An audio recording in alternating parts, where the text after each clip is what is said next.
تلك الدار الآخرة نجعلها للذين لا يريدون علوا في الأرض ولا فسادا والعاقبة للمتقين. Bekal yang kedua adalah seorang hamba memperhatikan amalan-amalan hatinya. Memperhatikan amalan-amalan hatinya. Ini fikih, bab pengetahuan dalam ilmu agama sangat mulia dan sangat penting. Sampai kata sebagian ulama, andai kata ada seorang ahli fikih, pekerjaannya hanya duduk menjelaskan kepada manusia tentang niat-niat dan maksud-maksud mereka, maka itu adalah hal yang sangat saya cintai. Ya. Karena banyak manusia dilalaikan dari hal ini. Dilalaikan dari hal ini. Sehingga harusnya ibadah itu sudah menggunung, pahalanya berlipat-lipat, dia hanya mendapatkan pahala kecil. Kenapa? Tidak memiliki dari amalan hati yang mendukungnya.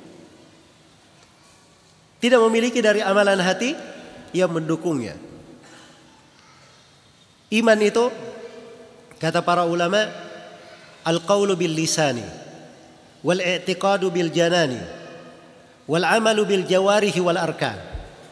Iman itu ucapan dengan lisan, keyakinan di dalam hati, amalan dengan anggota tubuh. Itu yang disebut iman di dalam Islam. Dan yang disepakati oleh para ulama dari masa ke masa. Jadi ucapan lisan bagian dari iman. Amalan hati, kegiatan hati, ucapan hati bagian dari iman. Amalan anggota tubuh adalah bagian dari iman. Semuanya dihitung dari iman dan dari hakikat iman. Hanya saja dasar pokok pada iman itu adalah amalan hatinya. Itu dasar pokoknya. Sebagaimana yang diterangkan oleh Syekhul Islam Ibnu Taimiyah, Ibnul Qayyim dan selainnya. Itu merupakan dasar pokok. Hati inilah yang merupakan sebab keselamatan seorang hamba pada hari kiamat. Yauma la yanfa'u malu wala banun illa man atallaha biqalbin salim. Hari kiamat itu hari ketika harta dan anak-anak tidak bermanfaat kecuali siapa yang menghadap kepada Allah Subhanahu wa taala dengan hati yang selamat. Hati ini salah satu dari hal yang dinilai pada kita. Diriwayatkan oleh Imam Muslim dari Abu Hurairah, Rasulullah sallallahu alaihi wasallam bersabda, "Innallaha la yanzuru ila suwarikum wala ila ajsadikum, walakin yanzuru ila qulubikum wa a'malikum." Sesungguhnya Allah tidak melihat kepada rupa-rupa kalian dan tidak melihat kepada jasad-jasad kalian. Ya. Jadi tidak usah terlalu banyak model dan penampilan. Karena bukan itu yang dilihat, rupa dan jasad. Yang dilihat oleh Allah adalah apa? Hati-hati kalian dan amalan-amalan kalian. Itu yang dilihat. Maka kondisi hati ini harus diperbaiki. Nah, disinilah yang menentukan perjenjangan di dalam pahala dan keutamaan. Ini menentukan perjenjangan di dalam pahala dan apa? Keutamaan. Ya, saya beri contoh-contoh mendekatkan pemahaman supaya kita paham bahwa ini kaidah besar. Ini ilmu yang sangat bermanfaat. Ilmu yang sangat bermanfaat. Bekal yang sangat penting di dalam memasuki bulan Ramadan dan dalam segala makna kehidupan.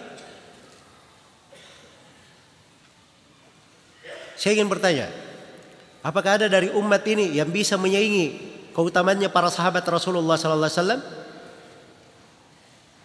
Jawabannya tidak ada. Karena Nabi sallallahu alaihi wasallam telah bersabda, "La tasubbu ashabi, law anna li ahadikum mithla Uhudin dhahaban fa anfaqahu fi sabilillah, ma balagha mudda ahadihim wala nasifa." Jangan kalian mencela para sahabatku. Andai kata salah seorang di antara kalian memiliki emas sebesar gunung Uhud, lalu dia infakkan di jalan Allah, maka keutamaannya tidak akan mencapai satu mud para sahabat. Tahu satu mud ya? Satu mud itu 2 telapak tangan ukuran biasa. Tangan biasa, bukan terlalu kecil, bukan pula terlalu besar, tapi biasa saja. Itu satu mud. Kata Nabi tidak akan mencapai ukuran satu mudnya sahabat, bahkan tidak mencapai 1/2 ya. Iya. Jadi seorang beramal dengan amalan besar seperti itu, tapi dia tidak bisa capai satu mudnya sahabat. Apa yang membedakannya? Sahabat sholat, yang lainnya juga sholat. Mereka puasa, yang lainnya juga puasa. Amal ketaatan, semuanya berbuat amal ketaatan. Sampai hari ini alhamdulillah berjalan. Iya. Di antara sahabat kita lihat, adakah yang mengalahkan kedudukan Abu Bakar As-Siddiq? Tidak ada yang mengalahkannya. Abu Bakar sahabat yang paling utama di tengah umat ini setelah nabinya. Bahkan Abu Bakar As-Siddiq adalah manusia yang paling utama di antara seluruh sahabat Nabi. Tidak ada yang lebih utama dari Abu Bakar As-Siddiq. Kata sebagian as-salaf, ma sabaqakum Abu Bakrin bikathrati salatin wala siyamin wala sadaqah, walakin bisyai'in waqara fi qalbihi. Sesungguhnya Abu Bakar itu tidak mengalahkan kalian dengan banyaknya dia sholat, tidak mengalahkan kalian dengan banyaknya dia puasa, tidak pula dengan banyaknya dia bersedekah.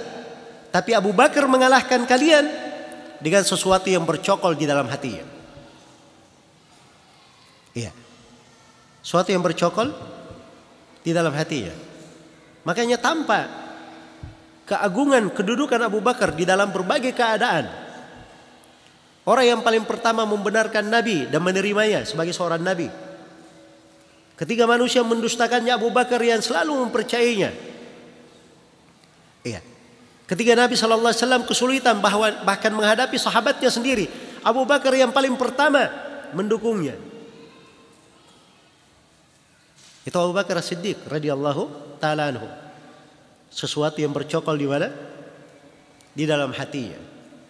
Padahal kalau dilihat di sebagian amalan, misalnya membaca Al-Quran, ada sahabat-sahabat diarahkan oleh Nabi, kalau ingin baca Al-Quran baca dari 4 orang. Tidak disebut Abu Bakar diantaranya. Jelas ya? Dalam kepemimpinan jihad, Khalid bin Walid itu lebih hebat daripada sahabat yang lain. Tapi Abu Bakar As-Siddiq tidak ada yang mengalahkannya dari sahabat. Dengan apa? Sesuatu yang bercokol di dalam hatinya.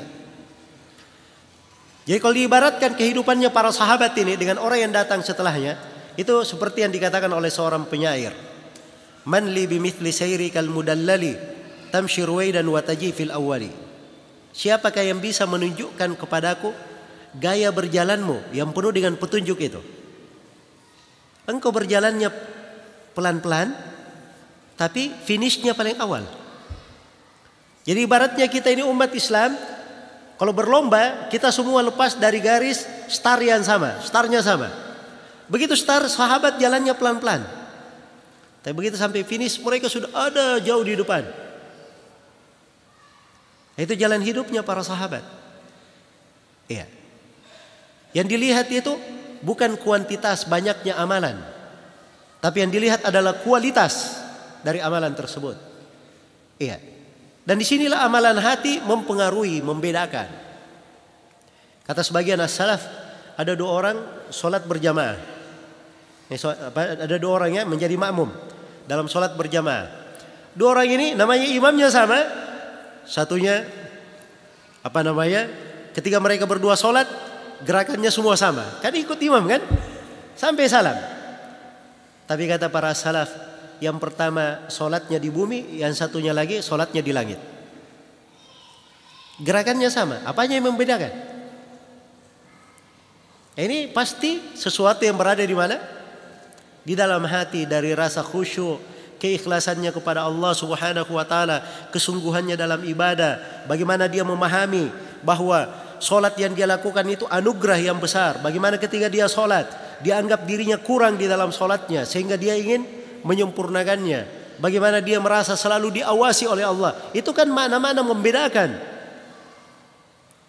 jenjang seseorang. Orang sholat dia lalai, urusannya dia hitung, bisnisnya itu tadi saya lupa di barang daganganku tadi kayaknya diambil 10. Kayaknya tadi bayarnya cuma 40.000. Harusnya bayarnya 50.000. Ya. Begitu masuk di sholatnya, oh iya ya kayaknya saya salah. Dia hitung lagi pakai tangannya. Ya. Maka ini membedakan jenjang dan derajat. Jelas ya? Terkait dengan amalan hati ini. Baik.